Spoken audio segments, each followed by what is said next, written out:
The video is about removing the ransomware called Zpvsxus. Zpvsxus is, of course, a random set of symbols, but this ransomware is absolutely real. It is able to encrypt the files that customers stores on their computers. And after the attack of this ransomware, the files will be no longer available.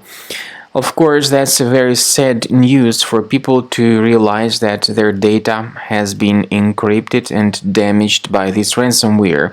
And this is exactly what the ransomware does. Before the ransomware attack, you are able to open your files without any problems, including pictures, music, all kinds of Microsoft Office documents, Word, Excel, PowerPoint, and other file types.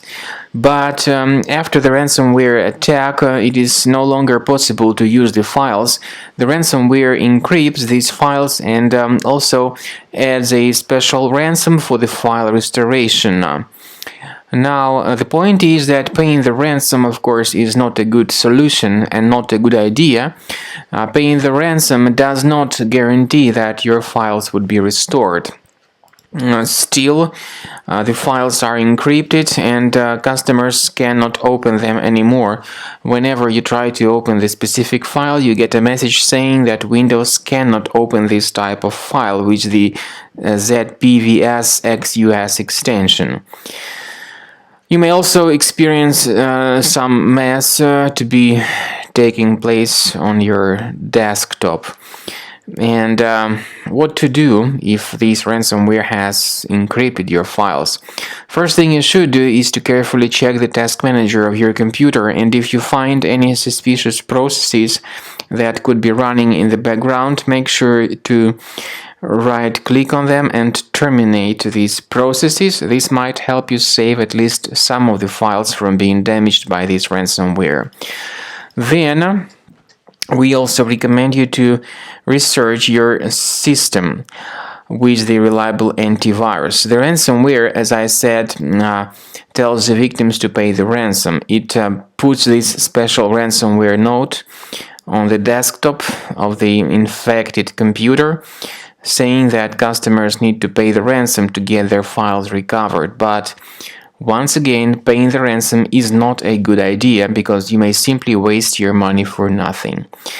We recommend you to remove this particular ransomware with the help of reliable antivirus, such as Combo Cleaner Antivirus, which you may get on the official website combocleaner.com. Use this green download Combo Cleaner button, install the application, and start researching your system with its help. Combo Cleaner will first of all update its anti-malware database. After the anti-malware database is successfully updated, the program Combo Cleaner begins researching the system. I forgot to mention that initially the application is in the trial mode, so only the quick scan option is available. Combo Cleaner Premium license has got its anti-ransomware feature, allowing you to add certain folders on your computer that will always be under the protection against ransomware. At the end of the scanning, you will see the summary of the threats that were revealed during the scan. And based on this summary, you may remove some threats manually, but we strongly advise upgrading to Premium to delete them altogether and automatically.